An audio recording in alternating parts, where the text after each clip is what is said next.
Hello and welcome to Saran Guru digital classes. मैं निहाल पांडे इतिहास की कक्षा में आप सभी का स्वागत करता हूं। पिछले वीडियो में हमने 10वीं कक्षा के इतिहास का सेकंड चैप्टर शुरू किया था जिसका नाम था समाजवाद और साम्यवाद। आज हम लोग इसके आगे के बाद पढ़ेंगे। ये समाजवाद और साम्यवाद का पार्ट 2 हो गया। ये सेकंड वीडियो है पार्ट 2। इसके पहले फर्स्ट वीडियो जो है वो अपलोड हो चुकी है जिसे आप लोग देख चुके होंगे। अब आगे बढ़ने से पहले हम लोग एक बार रिव्यू ले लेते हैं, एक बार फिर से रिवाइज कर लेते हैं कि हमने क्या पढ़ा था।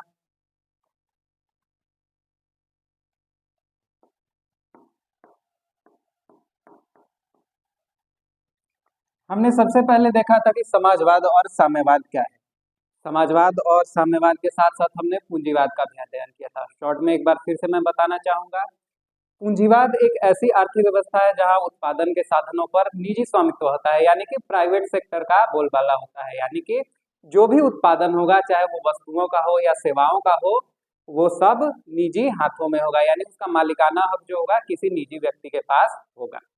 समाजवाद इसके उलट है, उसमें जो भी उत्पादन के साधन होंगे उस पर किसी एक व्यक्ति का स्वामित्व न होकर सरकार का स्वामित्व होता है। और इसके अलावा हमने एक और चीज पढ़ी थी, मिश्रित अर्थव्यवस्था, जिसका एक एग्जाम्पल मैंने भारत को बताया था कि यहाँ प्राइवेट सेक्टर को भी अनुमति है और पब्लिक सेक्टर को भी अनुमति है। हालांकि भारतीय संविधान मानता है कि भारत एक समाजवादी देश है, जिस वजह से मैंने उसे समाजवादी देश के एग्जाम्पल में बताया। साम्यवाद क्या है, इसके बारे में चर्चा करते हुए हम लोग जाने थे कि साम्यवाद जो है ये समाजवाद का ही एक उग्र रूप है, जिसे डाकुओं की अर्थव्यवस्था भी कहा गया है। क्यों? क्योंकि ये धनी लोगों से उनकी संपत्ति छीनकर और उसे गरीबों में वितरित करने की बात करता है, ताकि संपत्ति पर सबका समान अधिकार रहे, सामुदायिक स्वामित्व रहे। और ये वर्ग विहीन समाज की स्थापना की चर्चा करता है, यानी कि समाज में पूंजीपति वर्ग, श्रमिक वर्ग, ये वर्ग ना हो, शोषक वर्ग और शोषित वर्ग ना हो, इसकी बात करता है साम्यवाद। इसके अलावा हम लोगों ने क्या पढ़ा था? इसके अलावा हम लोगों ने पूंजीवाद और साम्यवाद के कुछ मुख्य अंतरों की चर्चा की थी। साथ में हम लोगों ने साम्यवाद के उदय के बारे में जाना था। समाजवाद का जन्म जो हुआ था वो औद्योगिक क्रांति के समय हुआ था। औद्योगिक क्रांति जो है ये शुरू हुई थी इंग्लैंड से। कब शुरू हुई थी? ये 18वीं सदी की घटना है।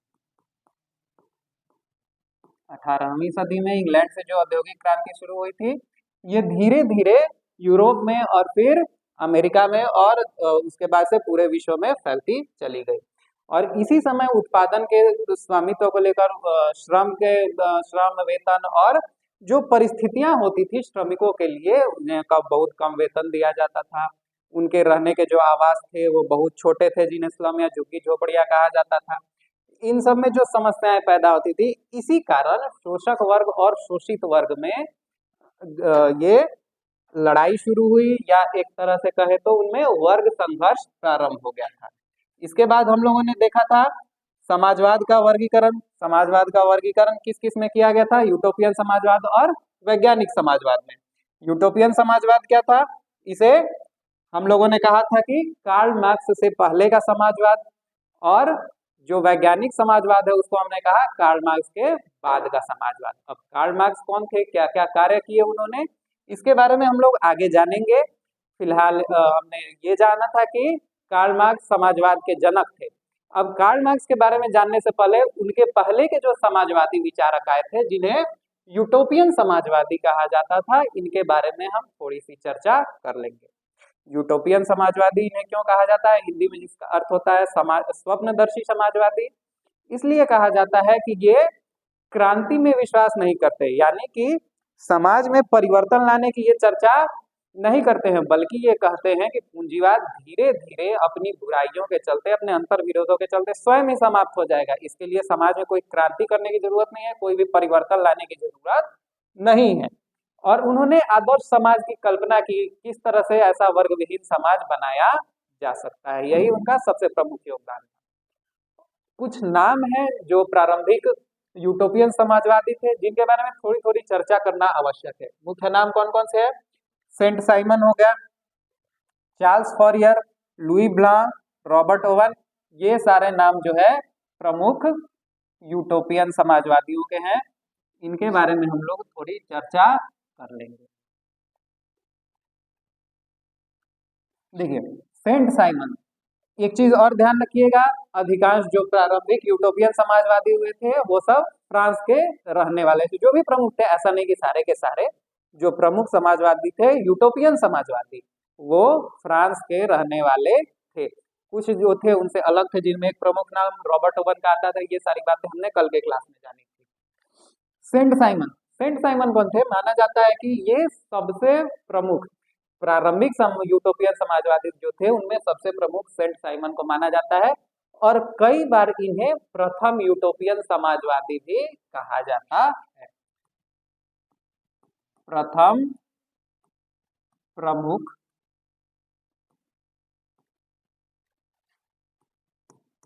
यूटोपियन समाजवादी।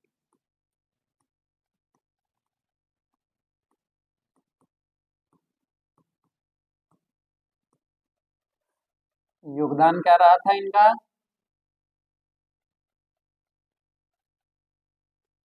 इनका योगदान रहा था, इन्होंने एक नारा दिया था, प्रत्येक को उसकी क्षमता के अनुसार, प्रत्येक को उसकी क्षमता के अनुसार तथा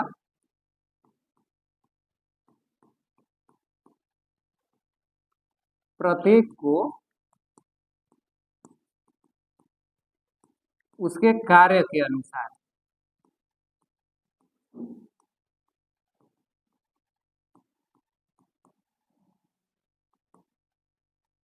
ये नारा किसने दिया था? सेंट साइमन ने। प्रत्येक को उसकी क्षमता के अनुसार तथा प्रत्येक को उसके कार्य के अनुसार।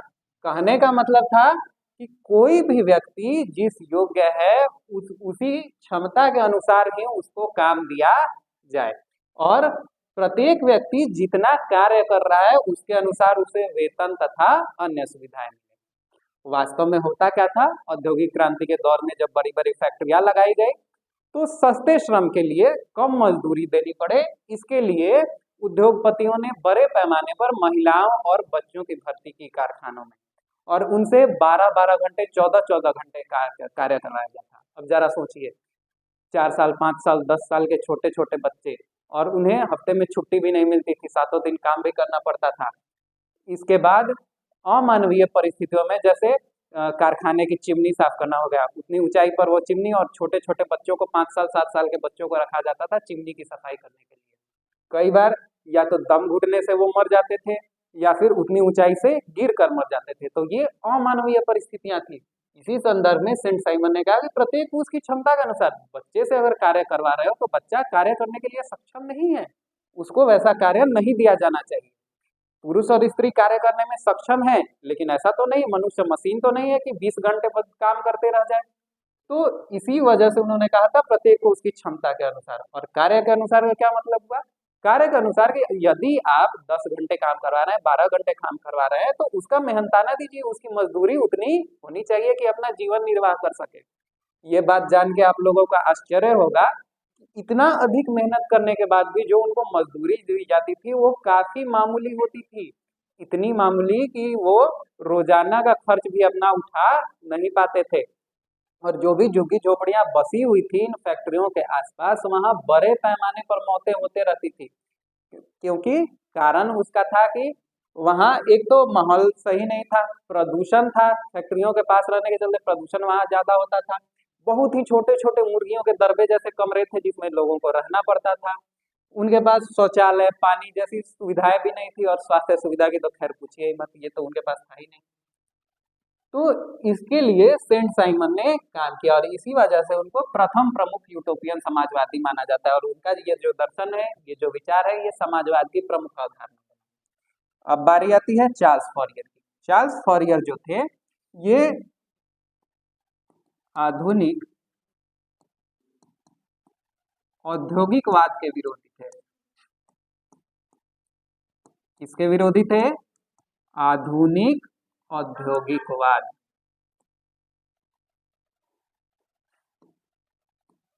आधुनिक औद्योगिकवाद का मतलब क्या हो गया? तीव्र गति से जो औद्योगिकरण हो रहा था, पुराने कुटीर उद्योगों को समाप्त करके बड़ी बड़ी फैक्ट्रियां लगाई जा रही थी, मशीनीकरण हो रहा था जिसकी वजह से लोगों के रोजगार छीन रहे थे और जानवरों की तरह ट्रीट किया जा रहा था लोगों को, श्रमिकों को। उसका इन्होंने विरोध किया और साथ में इन्होंने वर्ग समता पर जोर दिया। वर्ग समता पर जोर। वर्ग समता का मतलब हुआ कि इन्होंने कहा कि पूंजीपति वर्ग जो मेहनत करता है उससे ज्यादा मेहनत श्रमिक वर्ग भी कर रहे हैं। तो ऐसा क्यों कि सारा लाभ केवल पूंजीपति वर्ग ही कमाए? श्रमिक वर्ग जो है वो भी तो मनुष्य है, उनको भी तो जीवन के लिए कुछ मूलभूत आवश्यकता है, उनकी पूर्ति होना आवश्यक है। तो इन्होंने वर्ग समता पर जोर दिया। इन्होंने कहा कि शोषक वर्ग और शोषित वर्ग नहीं होना चाहिए, पूंजीपति वर्ग और श्रमिक वर्ग नहीं होना चाहिए, सारे लोग बराबर हैं, सारे लोग मिलजुल कर उत्पादन करें और सारे लोग उसका लाभ मिलजुल कर उठाएं, मिलजुल कर उपभोग करें। ये कहा चार्ल्स फॉरियर ने। जब लुई ब्ला की बात आती है, लुई ब्ला एकमात्र ऐसे यूटोपियन समाजवादी थे जिन्होंने राजनीति में भी भाग लिया। राजनीति में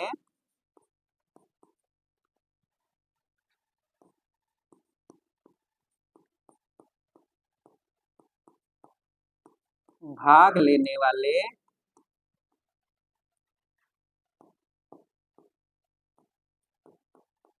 एकमात्र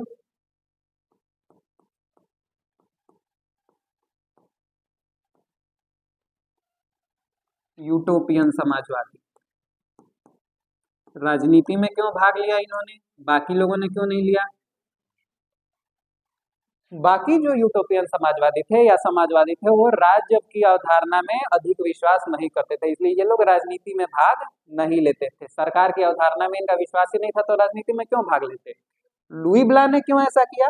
लुई ब्ला का मानना था कि आर्थिक सुधार तभी संभव है जब राजनीतिक सुधार किए जाए।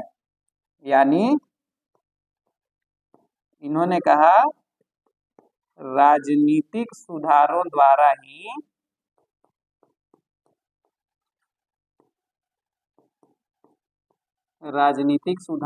ही आर्थिक सुधार संभव है।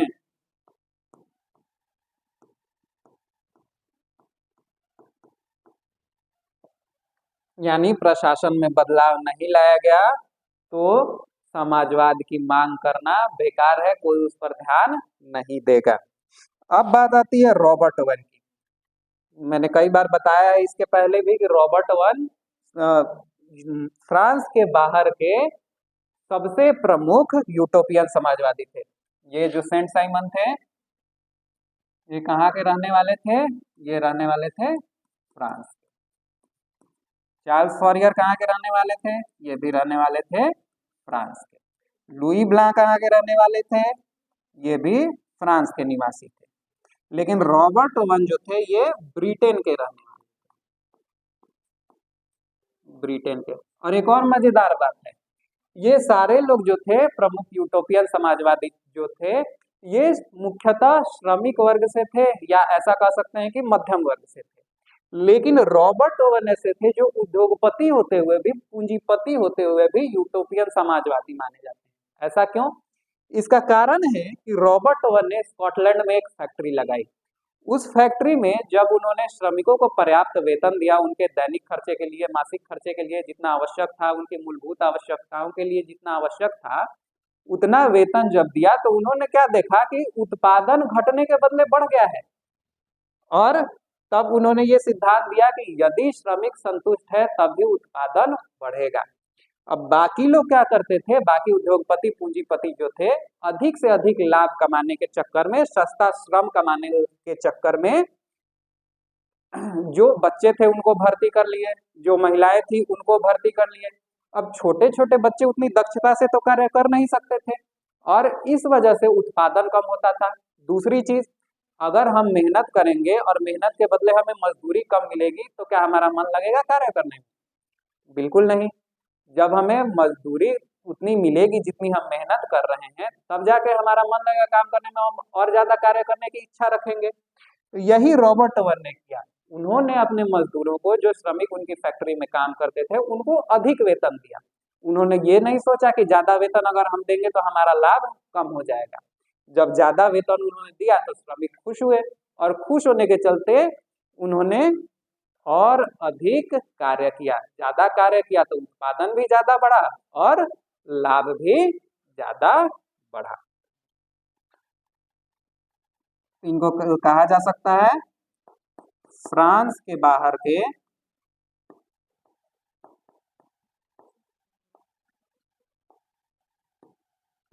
सबसे प्रमुख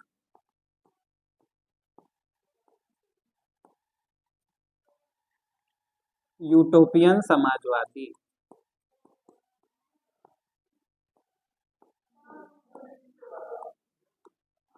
फ्रांस के बाहर के सबसे प्रमुख यूटोपियन समाजवादी थे रॉबर्ट ओवन। और इन्होंने कहा कि संतुष्ट श्रमिक से ही आर्थिक उन्नति संभव है। क्या कहा? संतुष्ट श्रमिक से ही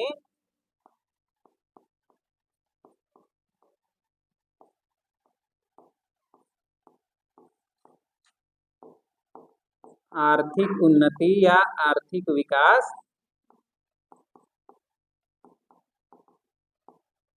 संभव है।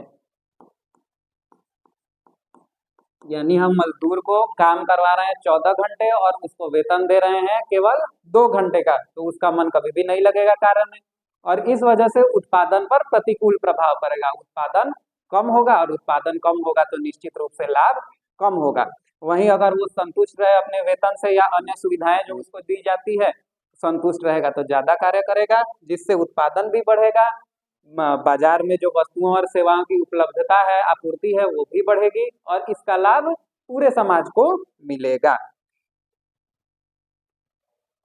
अब आगे हम लोग बढ़ते हैं।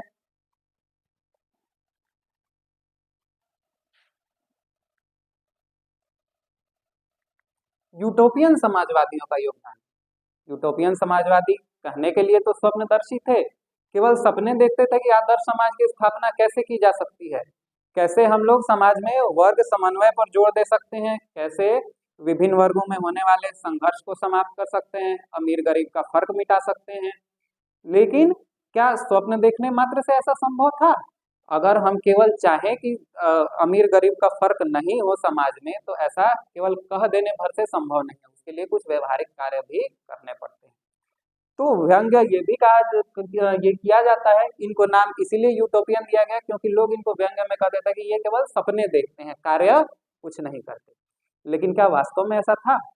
उत्तर है इसका नहीं, क्योंकि जो समाजवाद की आधारशिला है वो रखी थी यूटोपियन समाजवादियों ने ही। ये संकल्पना को जन्म दिया था यूटोपियन समाजवादियों ने ही कि किस तरह से हम समाज में वर्ग संघर्ष को समाप्त कर सकते हैं, शोषक वर्ग और शोषित वर्ग का फर्क मिटा सकते हैं, श्रमिक वर्ग और पूंजीपति वर्ग के बीच जो आर्थिक खाई है उसको कैसे पाट सकते हैं, ये यूटोपियन समाजवादियों ने ही बताया था। तो उनके प्रमुख योगदान क्या हो गए? पहला कि मानव की मूलभूत अच्छाई में विश्वास किया। मतलब क्या?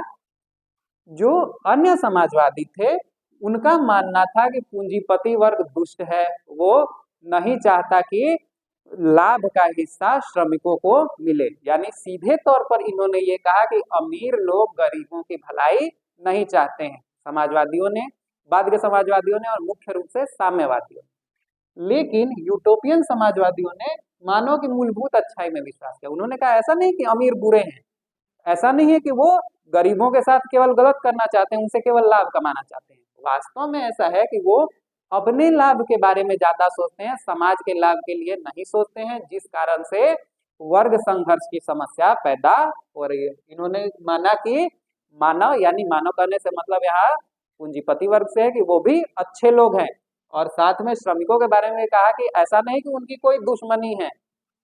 इनका कहना था कि अगर श्रमिक वर्ग को अच्छी सुविधाएं मिले, अच्छा वेतन मिले, तो वो भी अच्छा कार्य करेंगे पूंजीपति वर्ग के लिए। और पूंजीपति वर्ग भी अगर केवल फायदा लेने के लिए श्रमिकों का प्रयोग न करें बल्कि उनको भी मनुष्य मानकर वैसा बर्ताव करें तो ये दोनों वर्गों के लिए अच्छा होगा, दोनों वर्गों को इससे लाभ होगा और समाज भी इससे लाभान्वित होगा। दूसरा क्या सबसे इंपॉर्टेंट है, ये वर्ग संघर्ष के बदले वर्ग समन्वय पर बल दिया। वर्ग संघर्ष के बदले वर्ग समन्वय। क्योंकि अमीर गरीब का फासला होता था, जो गरीब लोग थे या कहा जाए जो मजदूर वर्ग था, किसान वर्ग था, वो अपनी सामान्य जरूरतों को पूरा करने में सक्षम नहीं था क्योंकि उनके पास धन नहीं था। जबकि जो पूंजीपति वर्ग था वो बहुत ही लग्जरियस लाइफ जी रहा था। अब इस वजह से क्या हुआ कि दोनों में टकराव होने लगा। जो मजदूर कभी कभी गुस्सा होते थे, पहले तो उन्होंने हड़ताल किया, धरना प्रदर्शन किया, इस सब से काम नहीं चला तो कई बार वो फैक्ट्री पर हमला कर देते थे। कई बार ऐसा भी होता था कि कुछ मजदूर गुस्सा होकर किसी फैक्ट्री के मालिक को मार भी देते थे। तो इसी वर्ग संघर्ष को रोकने के लिए उन्होंने जोर दिया वर्ग समन्वय पर, यानी कि दोनों वर्गों के आपस में मिलजुल कर रहने पर। इन्होंने कहा कि दोनों वर्ग यानी कि चूंकि दोनों मनुष्य हैं इसलिए दोनों को एक दूसरे की समता पर विश्वास करना चाहिए और आपस में नहीं लड़ना चाहिए, आपस में संघर्ष नहीं करना चाहिए, बल्कि साथ में मिलजुल कर एक समुदाय के रूप में, एक समाज के रूप में प्राकृतिक संसाधनों का दोहन करना चाहिए और समाज के लाभ के लिए प्रयास करना चाहिए। ये आर्थिक चिंतक हैं जिन्होंने पूंजी और श्रम के बीच संबंधों की समस्या का निराकरण करने का प्रयास किया। निराकरण यानी कि हल करने का प्रयास किया। ये आर्थिक चिंतक है। यूटोपियन समाजवादी जो थे, बार बार मैं कह रहा हूं कि समाजवाद, साम्यवाद और पूंजीवाद जो है ये मुख्य रूप से आर्थिक विचारधारा है। तो ये आर्थिक चिंतक थे, इन्होंने विचार किया किस चीज का, पूंजी और श्रम के बीच संबंधों की समस्या। यदि कोई पूंजी लगा रहा है और यदि कोई व्यक्ति श्रम कर रहा है तो उनमें आपसी संबंध है। बिना पूंजी लगाए उत्पादन संभव नहीं है और पूंजी हम लगाएंगे तो हमें श्रम की भी आवश्यकता पड़ती है। उत्पादन के साधनों में पूंजी और श्रम दो मुख्य कारक होते हैं। ये दोनों आपस में संबंधित है तो इनसे जुड़े लोग भी आपस में संबंधित हुए, यानी पूंजीपति और श्रमिक आपस में संबंधित हुए। इनके बीच किस तरह की समस्या उत्पन्न हो रही है उसको हल करने का प्रयास सबसे पहले यूटोपियन समाजवादियों ने ही किया था। इस प्रकार ये यूटोपियन समाजवादियों का समाज के प्रति एक बहुत बड़ा योगदान रहा। आगे आते हैं हम लोग, कार्ल मार्क्स के बारे में थोड़ा जान लेते हैं। जब से लेसन शुरू हुआ है बार बार हम लोग कार्ल मार्क्स का नाम सुन रहे हैं। कार्ल मार्क्स के बारे में हम लोगों ने जाना था कि ये समाजवाद के जनक थे। यहाँ पर थोड़ी इनकी बायोग्राफी जानने की कोशिश करेंगे, थोड़ी इनकी जीवनी और थोड़े इनके कार्यों के बारे में चर्चा करेंगे। यहाँ चित्र लगा हुआ है कार्ल मार्क्स का। इनका जन्म हुआ था 1818 में और मृत्यु हुई 1883। कहाँ हुआ था इनका जन्म? ट्रायर्स में। ध्यान रखिएगा ये बहुत बहुत इंपॉर्टेंट पॉइंट है, कार्ल मार्क्स का जन्म कहाँ हुआ था। कभी ट्रायर्स लिखा हुआ आ जाता है, कभी जर्मनी। कई बार ये क्वेश्चन पूछ चुका है कि कार्ल मार्क्स का जन्म कहाँ हुआ था। तो जर्मनी में एक प्रांत है, प्रांत था अभी तो जर्मनी का पुनर्गठन हो गया, तो राइन प्रांत था। राइन प्रांत में ट्रायर्स नाम के जगह पर इनका जन्म हुआ था। और ये भी इंपॉर्टेंट है कब हुआ था, ऑब्जेक्टिव में ये सवाल बार बार पूछे गए हैं इसलिए हाईलाइट भी कर दिया है मैंने इसको, आप लोग इसे याद कर लीजिएगा। इनकी मित्रता जो होती है 1844 में फ्रेडरिक एंगेल्स से। फ्रेडरिक एंगेल्स जो थे ये भी बहुत ही महत्वपूर्ण, बहुत ही प्रसिद्ध समाजवादी माने जाते हैं। और जितना योगदान कार्ल मार्क्स का माना जाता है समाजवाद के क्षेत्र में, उतना ही योगदान फ्रेडरिक एंगेल्स का भी माना जाता है। कार्ल मार्क्स जब यूनिवर्सिटी में अध्ययन करने के लिए गए थे उस दौरान इनकी मुलाकात फ्रेडरिक एंगेल्स से हुई थी और इन दोनों ने क्या किया, श्रमिकों की दशा सुधारने हेतु क्रांति का समर्थन किया। इसके पहले के जो यूटोपियन समाजवादी थे, स्वप्नदर्शी समाजवादी थे, वो कहते थे कि समाज में बदलाव की आवश्यकता नहीं है, क्रांति की आवश्यकता नहीं है, लड़ाई झगड़े की आवश्यकता नहीं है, बल्कि शांतिपूर्ण तरीके से दोनों वर्गों के बीच, पूंजीपति और श्रमिक वर्ग के बीच समन्वय की आवश्यकता है। कार्ल मार्क्स यहाँ जब देखे कि इतनी बुरी स्थिति हो रही है श्रमिकों की, किसानों की, मजदूरों की, और अमीरों के कारण गरीबों की, तो इन्होंने कहा कि नहीं, ऐसे काम नहीं चलेगा। बार बार हम केवल वर्ग समन्वय चिल्लाते रहे, केवल हम अपनी तरफ से दोस्ती की मांग करते रहते हैं और अमीर लोग जो हैं हमें जानवरों की तरह समझते हैं, ऐसे करने से काम नहीं चलेगा। इन्होंने कहा वर्ग समन्वय की बात ही क्यों करना, दो वर्गों की बात ही क्यों करना, सारे मनुष्य समान है, इसलिए वर्ग समता, यानी वर्ग को समाप्त ही कर देना चाहिए। सारे लोग एक समान है, इसलिए अलग अलग इनको वर्गों में बांटना उचित नहीं है। इन्होंने क्या कहा, वर्ग की अवधारणा ही समाप्त, यानी वर्ग विहीन समाज की स्थापना पर जोर दिया कार्ल मार्क्स ने। क्या किया, वर्ग विहीन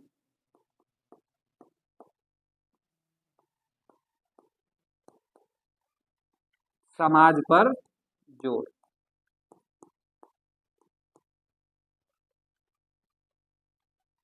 इनकी सबसे प्रसिद्ध पुस्तक जो है, प्रसिद्ध ग्रंथ भी कह सकते हैं, दास कैपिटल। दास कैपिटल छपी थी 1867 में। बहुत बहुत इंपॉर्टेंट क्वेश्चन, केवल आपके बोर्ड के लिए नहीं, कंपटीशन में भी ये सवाल कई बार आ चुका है कि दास कैपिटल किसकी रचना है। ध्यान रखिएगा, ये समाजवाद और साम्यवाद चैप्टर जो है, ये इतना इंपॉर्टेंट चैप्टर है कि केवल 10th में नहीं, इससे आगे के क्लासेस में, 12th हो गया या ग्रेजुएशन हो गया, पोस्ट ग्रेजुएशन हो गया, और इसके साथ साथ गवर्नमेंट जॉब्स के लिए जो भी कॉम्पिटिशन्स होते हैं उनमें भी इनसे प्रश्न बार बार आते रहे हैं। इसलिए बहुत ध्यान से इस वीडियो को देखिएगा आप लोग और इसको समझने की कोशिश कीजिएगा। और 10th वालों के लिए तो ये बहुत ही ज्यादा जरूरी है। जिस तरह से कार्ल मार्क्स का जन्म पूछा जाता है, वैसे ही दास कैपिटल के बारे में भी कई बार प्रश्न पूछा जा चुका है। या तो पूछ देता है दास कैपिटल के रचयिता कौन थे, या पूछ देगा कि निम्नलिखित पुस्तकों में से कार्ल मार्क्स द्वारा रचित पुस्तक कौन सी है, या पूछ देता है दास कैपिटल कब छपी थी, कब प्रकाशित हुई थी। इस तरह से घुमा घुमा कर बार बार प्रश्न आते रहते हैं। कार्ल मार्क्स का जो टॉपिक है बहुत ज्यादा इंपॉर्टेंट है, खास करके बोर्ड की दृष्टि से अगर हम देखें तो। अब क्या है, कम्युनिस्ट मैनिफेस्टो के रचयिता मार्क्स एवं एंगेल्स। कम्युनिस्ट मैनिफेस्टो को कहा जाता है साम्यवाद का घोषणा पत्र। हुआ क्या, जब ये दोनों दोस्त मिले, फ्रेडरिक एंगेल्स और कार्ल मार्क्स की दोस्ती हुई, तो इन्होंने विचार किया कि आखिर हम किस तरह से गरीबों की दशा को सुधार सकते हैं। इसी संदर्भ में काम करते हुए इन्होंने एक तो क्रांति का समर्थन किया। क्रांति का मतलब ऐसा नहीं कि लड़ाई झगड़े का समर्थन किया, क्रांति का मतलब होता है कोई भी नया परिवर्तन जो कि अत्यंत व्यापक स्तर पर हुआ। तो इन्होंने समाज में परिवर्तन की बात की। इन्होंने कहा कि समाज की सोच को बदलना होगा, लोगों के रहन सहन के तरीके को बदलना होगा, और इसी दिशा में काम करते हुए उन्होंने कम्युनिस्ट मैनिफेस्टो, साम्यवाद का घोषणा पत्र तैयार किया। घोषणा पत्र था, जैसे कि इलेक्शन आते हैं तो अलग अलग राजनीतिक पार्टियां अपना मैनिफेस्टो तैयार करती हैं कि अगर वो जीत गई तो क्या करेंगी लोगों के लिए। वैसा ही मैनिफेस्टो एक तैयार किया मार्क्स एवं एंगेल्स ने मिलकर। इसमें उन्होंने क्या क्या बताया, इन्होंने साम्यवाद की मूलभूत अवधारणा के बारे में चर्चा की कि साम्यवाद का मतलब क्या होगा। साम्यवाद, साम्य का मतलब बराबर, यानी कि समाज के सभी लोग बराबर होंगे इस व्यवस्था के अंतर्गत। और दूसरा उन्होंने क्या कहा, वर्ग विहीन समाज पर जोर। इन्होंने कहा कि जब सारे लोग बराबर हो जाएंगे तो हमें अमीर गरीब का फर्क का कोई इससे कोई समस्या उत्पन्न नहीं होगी, अमीर गरीब की कोई चर्चा ही नहीं रह जाएगी। जो भी उत्पादन होगा, जो भी उत्पादन के कारक होंगे, उन पर सामुदायिक स्वामित्व होगा और उनसे पूरा समुदाय लाभ उठाएगा। तो ये एक चीज और ध्यान रखिएगा, ये कम्युनिस्ट मैनिफेस्टो जो है इसको कहा जाता है साम्यवादियों की बाइबल।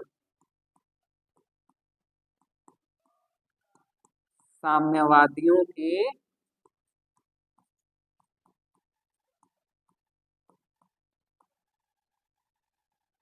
Bible of communist. ध्यान रखिएगा, ये प्रश्न भी बिहार बोर्ड में कई बार पूछा जा चुका है कि किस पुस्तक को साम्यवादियों की बाइबल कहा जाता है, या साम्यवादियों की बाइबल के रचयिता कौन थे। तो नाम आंसर हो जाएगा मार्क्स एवं एंगेल्स। अब ध्यान रखिएगा, कई बार ये भी समस्या हो जाती है कि एक ही ऑप्शन दिया हुआ रहता है, तो अगर केवल मार्क्स दिया है तो मार्क्स को भी चुन सकते हैं, केवल एंगल्स दिया हुआ है दोनों में से तो एंगल्स को चुन सकते हैं। और अगर दोनों ही दे दिया रहे और दोनों को चुनने का ऑप्शन नहीं हो, वैसी स्थिति में हम मार्क्स के साथ जाएंगे, क्योंकि इनका ज्यादा क्रेडिट मार्क्स को दिया जाता है। हालांकि दोनों मित्रों ने मिलकर इसको तैयार किया था और दोनों का बराबर बराबर योगदान था। मार्क्स का प्रसिद्ध नारा क्या था? दुनिया के मजदूरों एक हो जाओ। इन्होंने कहा कि अब ऐसा नहीं कि हमारे यूरोप में कोई इस समस्या से पीड़ित है और अमेरिका में पीड़ित नहीं है। जो समस्या हमारे देश में लोग झेल रहे हैं, जो समस्या फ्रांस में झेल रहे हैं, जर्मनी में झेल रहे हैं, वही समस्या अमेरिका में भी लोग झेल रहे हैं। तो उन्होंने सारे मजदूरों का आह्वान करते हुए कहा, दुनिया के मजदूरों एक हो जाओ और मिलजुल कर पूंजीपति वर्ग के विरुद्ध आवाज उठाओ। एक और बहुत ही फेमस स्टेटमेंट है इनका, जो मैं यहाँ पर लिख देता हूं। क्या कहा था मार्क्स ने? मजदूरों के पास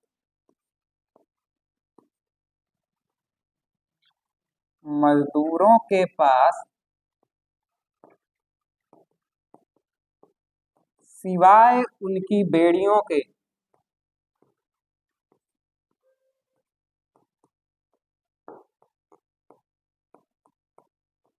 मजदूरों के पास सिवाय उनकी बेड़ियों के खोने के लिए कुछ नहीं है।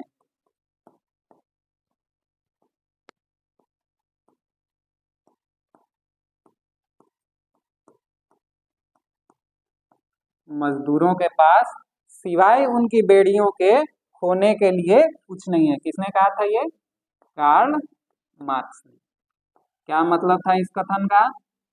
मतलब था कि मजदूर वर्ग इतना गरीब था, इतनी दयनीय स्थिति थी कि उनके गले में जो बेड़ियां पड़ी हुई थी, उनके हाथों और पैरों में जो बेड़ियां पड़ी हुई थी, गरीबी की, भूखमरी की, लाचारी की, बेबसी की, उसके अलावा इनके पास खोने के लिए कुछ था ही नहीं। इनके पास न धन था, न संपत्ति था, न घर था, न कपड़े थे, न भोजन था पर्याप्त। तो ये कुछ भी नहीं खोने के लिए अब था।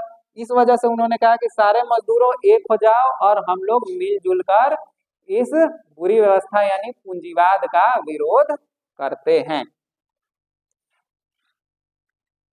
आगे बढ़ते हैं हम लोग, मार्क्स के कुछ प्रमुख कार्यों की चर्चा कर लेते हैं। मार्क्स के सिद्धांत। मार्क्स ने जो प्रमुख सिद्धांत दिए थे, ये 4-5 सिद्धांत है। ध्यान रखिएगा, क्लास 10th के लेवल की ये चीजें नहीं है। आप लोग के बुक में भी केवल ऐसे लिख दिया गया है, ये ना तो इसे संबंधित प्रश्न कभी आया है, ना आगे आने की संभावना है। लेकिन चूंकि ये हमारे किताब में है तो इसके बारे में हम लोग को समझ लेना आवश्यक है, इसको छोड़ना नहीं। पहला क्या है? द्वंद्वात्मक। इसको सुधार लीजिएगा लोग थोड़ा सा, ये गलत लिखा गया है, टाइप हो गया है गलत।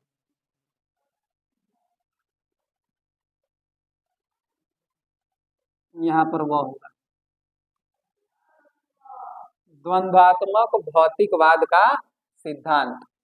द्वंद्वात्मक भौतिकवाद का सिद्धांत क्या कहता है? द्वंद्व एक शब्द है यहाँ पर,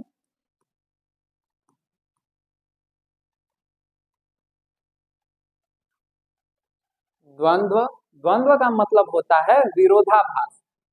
इसका मतलब हो गया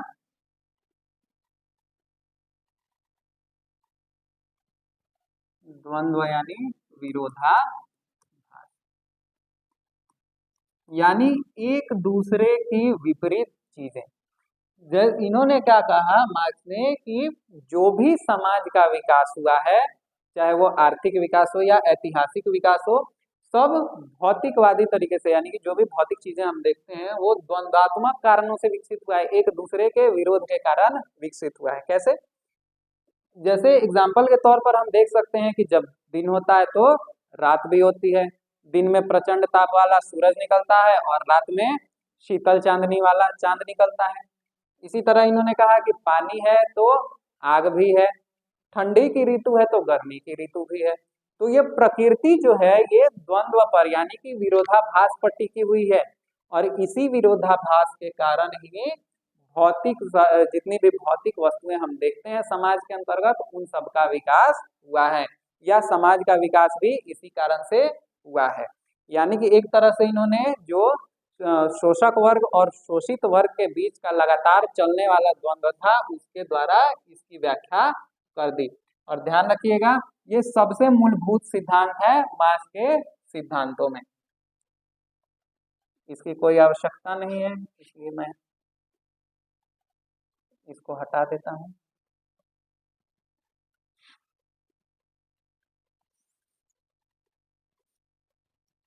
दूसरा क्या है, ऐतिहासिक भौतिकवाद का सिद्धांत। ध्यान रखना है, इसके बारे में हम लोग को आगे पढ़ना है, अगली स्लाइड में हम लोग देखेंगे। फिलहाल मैं इसे छोड़ रहा हूं, अगली स्लाइड में डिटेल में चर्चा करेंगे। श्रम मूल्य का सिद्धांत। श्रम मूल्य का सिद्धांत क्या कहता है, इस सिद्धांत के अनुसार जितना ज्यादा श्रम किया जाएगा उतना ज्यादा वस्तु का मूल्य या सेवा का मूल्य बढ़ेगा। यानी कि अगर मेहनत ज्यादा लग रही है तो वस्तु का मूल्य, सेवा का मूल्य अधिक होना चाहिए। लेकिन वास्तव में ऐसा होता नहीं था। श्रमिक लोग मेहनत तो बहुत करते थे, लेकिन उद्योगपति जो थे उनके मेहनत का बहुत ही छोटा हिस्सा उनको वेतन के रूप में देते थे। यानी कि मार्क्स का कहना था कि अगर श्रम के बराबर मूल्य मिलता, मेहनत के बराबर मजदूरी मिलती, तो वर्ग संघर्ष की समस्या ही उत्पन्न नहीं होती। वर्ग संघर्ष का सिद्धांत क्या कहता है, ये इससे जुड़ा हुआ है। श्रम मूल्य, चूंकि पर्याप्त मजदूरी हमें मिली नहीं, यानी कि श्रमिक वर्ग को पर्याप्त मजदूरी मिली नहीं तो क्या करेगा, अपनी मूलभूत आवश्यकताओं की पूर्ति के लिए। अब जब वो देख रहा है कि मेहनत हम कर रहे हैं और उसका सारा फायदा पूंजीपति उठा रहे हैं, उद्योगपति उठा रहे हैं, तो ऐसी स्थिति में उनके विरोधी बन जाएंगे। और जिस तरीके से संभव होगा, चाहे वो शांतिपूर्ण तरीके से हो या क्रांतिकारी तरीके से हो, वो विरोध करना शुरू कर देंगे पूंजीपति वर्ग का। तो ये हो गया वर्ग संघर्ष का सिद्धांत, यानी कि दोनों समाज के विभिन्न वर्गों में आपस में संघर्ष। फिर है अधिशेष मूल्य का सिद्धांत। अधिशेष का मतलब होता है सरप्लस, यानी कि जो एक्स्ट्रा बच गया। यह भी श्रम मूल्य के सिद्धांत से जुड़ा हुआ है। मान लीजिए कि श्रमिकों ने या किसी व्यक्ति ने कारखाने में मजदूरी की, उसकी मेहनत के हिसाब से उसकी मजदूरी होनी थी 100 रुपये, लेकिन उसको मजदूरी मिली मात्र 50 रुपये। ऐसी स्थिति में जो बचे 50 रुपए उसका क्या हुआ, तो वो उद्योगपति के लाभ में चला गया, उसके प्रॉफिट में चला गया। अब मेहनत किया मजदूर ने और उसका लाभ खा गया पूंजीपति उद्योगपति। तो ये जो अधिशेष मूल्य था, 50 रुपए जो एक्स्ट्रा बचे थे, सरप्लस बचे थे, इसका लाभ पूंजीपति वर्ग खा गया, जिसके चलते समस्या उत्पन्न हुई। समस्या किसको हुई, पूंजीपति वर्ग तो अमीर है, वो 50 रुपया अगर कम भी लेता तो उसको कोई खास नुकसान नहीं पहुंचता। लेकिन चूंकि श्रमिक वर्ग गरीब है, उसको 50 रुपया कम मिलेगा तो उसकी कई आवश्यकताएं, हो सकता है कि वो भोजन पर उसे खर्च करना आवश्यक हो सकता है कि उसे कपड़ों पर खर्च करना आवश्यक हो, लेकिन उस कम कीमत के चलते वो अपनी जरूरतों को पूरा नहीं कर पाएगा। तो ये अधिशेष मूल्य का सिद्धांत कहता है। आगे बढ़ते हैं हम लोग। जैसा कि मैंने कहा था कि ऐतिहासिक भौतिकवाद के बारे में हम लोग को आगे पढ़ना है। ऐतिहासिक भौतिकवाद क्या है, मार्क्स का ये प्रमुख सिद्धांत है। क्या मानता है ये, समाज की आर्थिक संरचना का विकास ही इतिहास को आगे बढ़ाता है। इतिहास का विकास उत्पादन पद्धति, श्रमिकों और साधनों के आपसी संबंधों के अनुसार होता है। समाज की आर्थिक संरचना, समाज में अर्थव्यवस्था कैसी होगी, यही तय करती है कि इतिहास कैसा होगा। थोड़ा सा हम लोग शुरू के बातें जानना चाहेंगे। कब की, जब मनुष्य धीरे धीरे सभ्य होना प्रारंभ हुआ था। जब मनुष्य जंगलों में रहता था, आदि मानवों से भी पहले की घटना है ये। वानरों की तरह मनुष्य जंगल में रहता था। जब थोड़ा विकसित हुआ तो गुफाओं में रहने लगा। उससे थोड़ा ज्यादा विकसित हुआ तो घर बनाने की इसने प्रक्रिया प्रारंभ की। हालांकि अभी की तरह विकसित घर नहीं हुआ करते थे, जहां तहां से पेड़ वेड़ की टहनियां काट लिए, उसको आपस में जोड़ के बना लिए, या पत्थरों का ढेर लगाया, उससे एक रहने का आवास बना लिए। इस तरह के घर हुआ करते थे। अब क्या हुआ, मनुष्य उस समय खाद्य संग्राहक हुआ करता था, यानी घूम घूम कर जहां तहां फल खा लिया, कोई जानवर दिख गया उसको मार के खा लिया। वो फल का, सॉरी, भोजन का उत्पादन करना नहीं जानता था, किस तरह से कृषि की जाती है ये नहीं जानता था। जहां जो मिला उसको खा लिया। अब क्या हुआ, जब धीरे धीरे ये पहाड़ी इलाकों से उतर के जंगलों से निकल के बाहर घाटियों के तरफ बसना शुरू हुआ, तो इन्होंने खाद्य उत्पादन करना धीरे धीरे सीखा। खाद्य उत्पादन जब बढ़ने लगा, इन्होंने अलग अलग तरह के औजारों का प्रयोग किया, जिसमें पत्थर के औजार थे, बाद में मनुष्य ने लोहे का भी आविष्कार कर लिया था। तो जब इन्होंने ये सब करना शुरू कर दिया, नए नए उपकरणों का इस्तेमाल करना शुरू कर दिया, तो उत्पादन बढ़ा। अब उत्पादन बढ़ा तो अपने प्रयोग के लिए तो इनके पास था पर्याप्त, जो बच गया सरप्लस उसका क्या करना है। तो इसी से विकास हुआ समाज में व्यापार का। जो भी एक्स्ट्रा उत्पादन बच जाता था उसको लोग बेच देते थे और उसके बदले जरूरत की अन्य चीजें ले लेते थे। चाहे हम लोग 5000 साल पहले की हड़प्पा सभ्यता की बात करें तो चाहे वैदिक सभ्यता की बात करें, तो सब में व्यापार प्रारंभ होने का यही वजह था, उत्पादन का अधिशेष यानी कि सरप्लस प्रोडक्शन। यही कह रहे हैं कार्ल मार्क्स ऐतिहासिक भौतिकवाद के अंतर्गत कि समाज की आर्थिक संरचना का विकास, जैसे जैसे अर्थव्यवस्था का विकास होगा वैसे वैसे मनुष्य आगे बढ़ेगा, समाज आगे बढ़ेगा। और इतिहास का विकास जो है ये उत्पादन पद्धति, श्रमिकों और साधनों के आपसी संबंधों के अनुसार होता है। किस तरीके से हम उत्पादन कर रहे हैं, हम हाथ से उत्पादन कर रहे हैं, हम पत्थर के औजारों से उत्पादन कर रहे हैं, लकड़ी के औजारों से उत्पादन कर रहे हैं, या लोहे के औजारों से उत्पादन कर रहे हैं। निश्चित रूप से हम जानते हैं कि जैसे जैसे मनुष्य का क्रमिक रूप से विकास हुआ, तो लकड़ी और पत्थर के औजारों की तुलना में जो लोहे के औजार थे उनसे उत्पादन निश्चित रूप से बढ़ा था। अब क्या, श्रमिकों और साधनों के आपसी संबंध, जो श्रमिक थे और उनके द्वारा प्रयोग किए जाने वाले साधन थे, यानी कि जो उपकरण थे या अन्य तरीके जो थे जिनके द्वारा वो उत्पादन करते थे, इन्हीं के अनुसार इतिहास का विकास होते चला गया। ये कहता है ऐतिहासिक भौतिकवाद का सिद्धांत।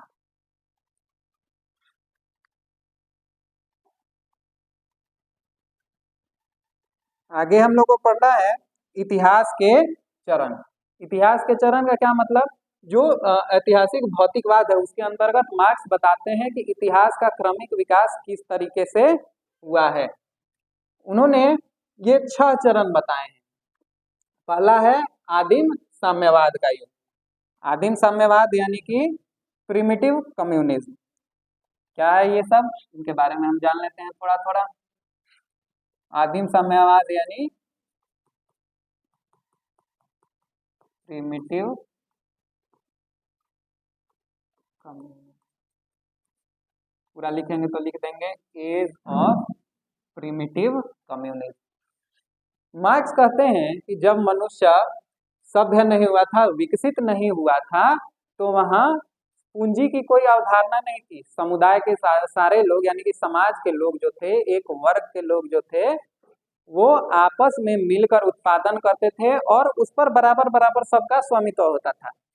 आप चले जाइए भीमबेटका की गुफाओं को देखने, या आप चले जाइए इस तरह की जो भी प्राचीन गुफाएं हैं इनके बारे में जानने के लिए, तो आप लोग पाएंगे जो चित्र गुफाओं में बने हुए हैं वो स्पष्ट तो नहीं है, क्योंकि उस समय चित्रकारी इतनी परिष्कृत रूप में नहीं थी, लेकिन इतिहासकारों ने अध्ययन करके बताया कि वहां सामूहिक रूप से जानवरों के शिकार का वर्णन किया गया है।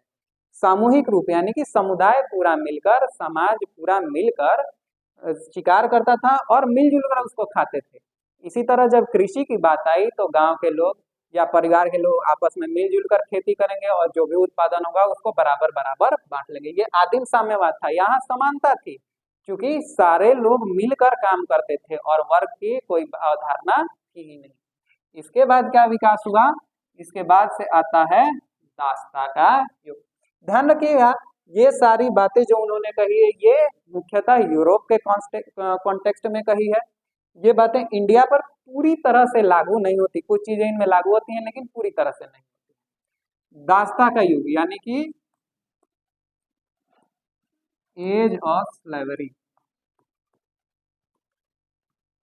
इसमें क्या हुआ, इसमें जो थोड़े शक्तिशाली लोग थे वो कमजोर लोगों को पकड़कर अपना दास बना लेते थे, गुलाम बना लेते थे और उनसे जबरन श्रम करवाया करते थे और उस श्रम का लाभ कुछ हिस्सा दे देते थे उन मजदूरों को, उन दासों को, और अधिक लाभ स्वयं कमाते थे।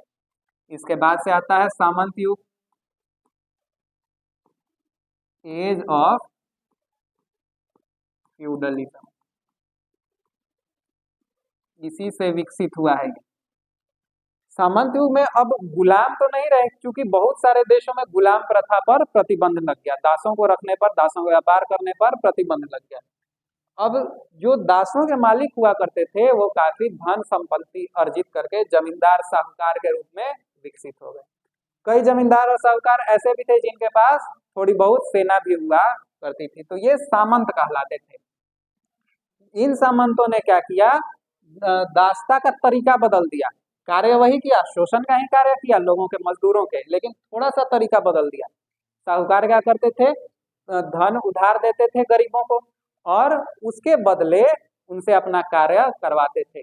पैसे तो वापस लेते ही थे और उसके ब्याज के रूप में कहें तो या किसी अन्य रूप में जबरदस्ती कार्य करवा के, और यदि व्यक्ति समय से उनका धन नहीं चुकाता था तो उनकी संपत्ति जब्त कर लेते थे।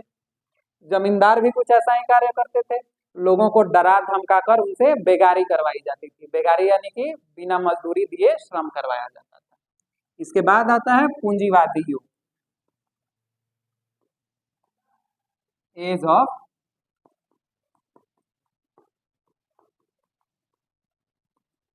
कैपिटलिज्म। सामंत युग के बाद आता है पूंजीवादी युग, एज ऑफ कैपिटलिज्म। ये क्या कहता है, इसमें थोड़ा और विकास हुआ। जो सामंत लोग थे उनके पास धन संपत्ति ज्यादा थी। अब सामंतवाद की अवधारणा तो समाप्त हो गई, लेकिन इनकी धन संपत्ति समाप्त नहीं हो पाई। बाद में यही लोग पूंजीवादियों के रूप में विकसित हुए, क्योंकि इनके पास धन था, भूमि थी, तो इन्होंने बड़े बड़े उद्योग प्रारंभ किए और उनमें श्रमिकों को कार्य देना शुरू कर दिया। अब गांव से जो श्रमिक पलायन करके शहर में जाते थे उनको ठीक ठाक मजदूरी प्रारंभ में मिलती थी, तो ज्यादा से ज्यादा लोग शहरों की ओर पलायन करने लगे। अब धीरे धीरे समस्या उत्पन्न हुई कि श्रमिकों की संख्या काफी ज्यादा हो गई, तो अब उनकी मजदूरी धीरे धीरे कम होने लगी। अब श्रमिक वर्ग पूंजीपति वर्ग पूरी तरह से अपने लाभ के लिए काम करने लगा और श्रमिकों को मामूली वेतन पर नौकरी देने लगा। जैसा कि पहले भी हम लोगों ने चर्चा कर ली है कि यहाँ महिलाओं और बच्चों से भी 12-12 घंटे, 14-14 घंटे काम करवाया जाता था मामूली वेतन पर। पूंजीवाद के बाद इन्होंने कहा कि समाजवादी युग आया। समाजवादी युग में उत्पादन के साधनों पर सरकार का स्वामित्व हुआ। ये हो गया एज ऑफ सोशलिज्म। सरकारी स्वामित्व जब हुआ तो सरकार ने क्या किया, जो ज्यादा कमाने वाले थे, ज्यादा अमीर लोग थे या पूंजीपति वर्ग थे, उनसे कुछ टैक्स लेकर गरीबों के लिए कल्याणकारी योजनाएं चलाई। लेकिन वास्तव में क्या हुआ, अब यहाँ पर भी अमीर अमीर ही बने रहे और गरीब और ज्यादा गरीब होते चले गए। मार्क्स ने इन सब का विरोध किया, कहा कि इन सबको हटाइए और साम्यवादी युग इसके बाद आएगा, एज ऑफ कम्युनिज्म।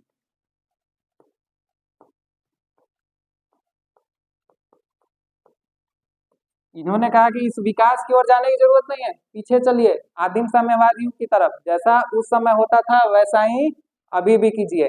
जो भी उत्पादन हो रहा है वो समाज के लोग आपस में मिलजुल कर तय करेंगे। कोई एक व्यक्ति तय नहीं करेगा, कोई सरकार तय नहीं करेगी, सरकार की हमें जरूरत ही नहीं है। जब समाज के लोग मिलजुल कर कार्य करेंगे, आपस में संघर्ष नहीं करेंगे, तो हमें राज्य की कोई आवश्यकता नहीं है, राज्य का नियंत्रण हमें नहीं चाहिए। हम लोग स्वतंत्र रूप से काम करेंगे और जो भी उत्पादन होगा उसमें श्रम की भी बराबर भागीदारी रहेगी और लाभ में भी बराबर भागीदारी रहेगी।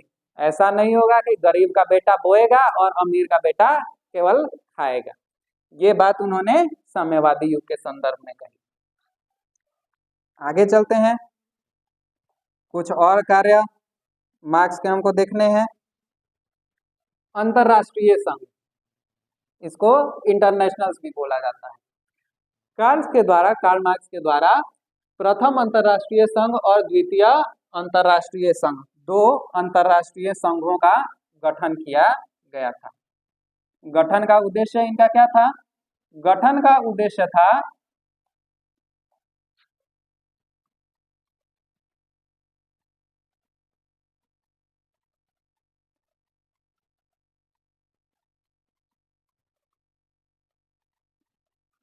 गठन का उद्देश्य था कि विश्व भर के जो श्रमिक हैं उनको एक जगह इकट्ठा किया जाए और पूंजीपति वर्ग के विरुद्ध आवाज उठाई जाए।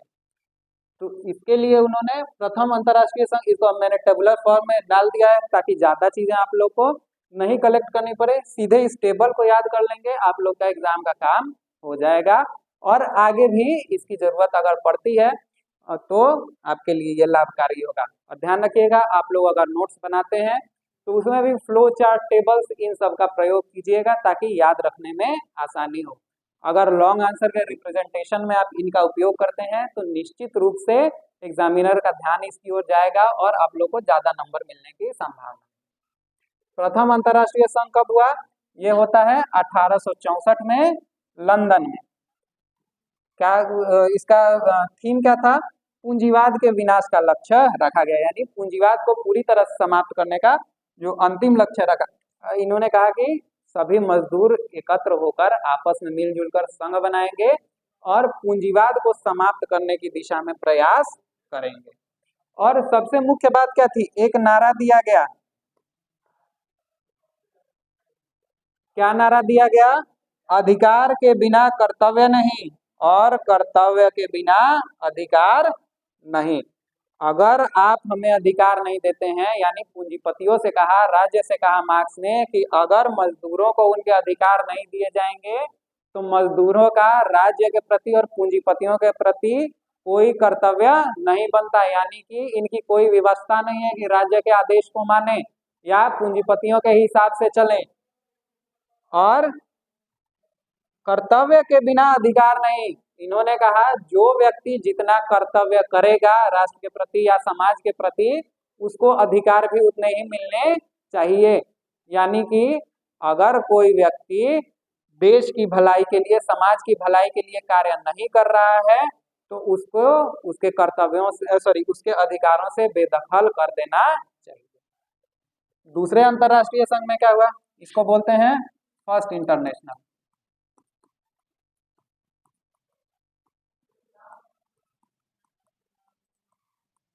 इसको बोलते हैं सेकेंड इंटरनेशनल।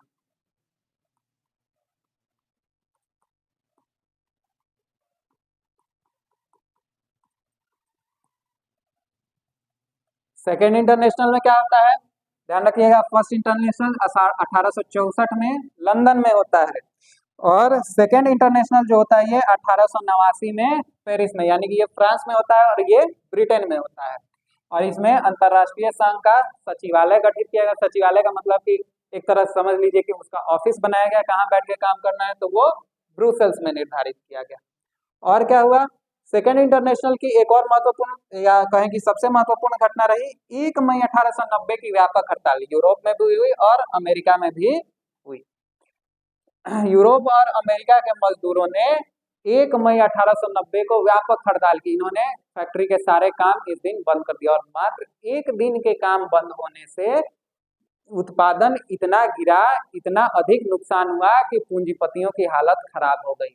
और पहले जो बार बार की जा रही मांगों को नहीं मानते थे, वो अब पूंजीपति विवश हो गए कि कुछ ना कुछ इनकी बात सुनना और इनके लिए, मजदूरों के लिए कुछ करना आवश्यक है, नहीं तो हमारा सारा लाभ समाप्त हो जाएगा। जब मजदूर ही नहीं रहेंगे तो फैक्ट्री कैसे चलेगी? फैक्ट्री नहीं चलेगा तो उत्पादन नहीं होगा, उत्पादन नहीं होगा तो हमें लाभ नहीं मिलेगा। ये एक बहुत ही महत्वपूर्ण घटना मानी जाती है। अच्छा, एक और चीज ध्यान रखिएगा कि जो अंतरराष्ट्रीय मजदूर दिवस मनाया जाता है वो 1 मई को मनाया जाता है। 1 मई को क्यों मनाया जाता है? कारण है यही, 1 मई 1890 को यूरोप और अमेरिका के मजदूरों ने जो हड़ताल की थी, इसी कारण से अंतरराष्ट्रीय मजदूर दिवस के लिए 1 मई की तिथि निर्धारित की गई। अब आप लोगों को बताना है कि पहला अंतरराष्ट्रीय मजदूर दिवस कब मनाया गया, ये आप लोग कमेंट सेक्शन में लिख भेजेंगे। और दूसरा आप लोग को ये बताना है कि अंतरराष्ट्रीय श्रमिक संघ या अंतरराष्ट्रीय मजदूर संघ, जिसको इंटरनेशनल लेबर ऑर्गेनाइजेशन कहा जाता है, इसका मुख्यालय कहाँ है?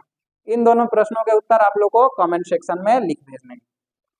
और द्वितीय अंतरराष्ट्रीय संघ की सबसे महत्वपूर्ण घटना एक और क्या रही? ये तो महत्वपूर्ण था, इसके साथ ये भी बहुत महत्वपूर्ण रहा, सैन्यवाद एवं युद्ध के विरुद्ध आंदोलन।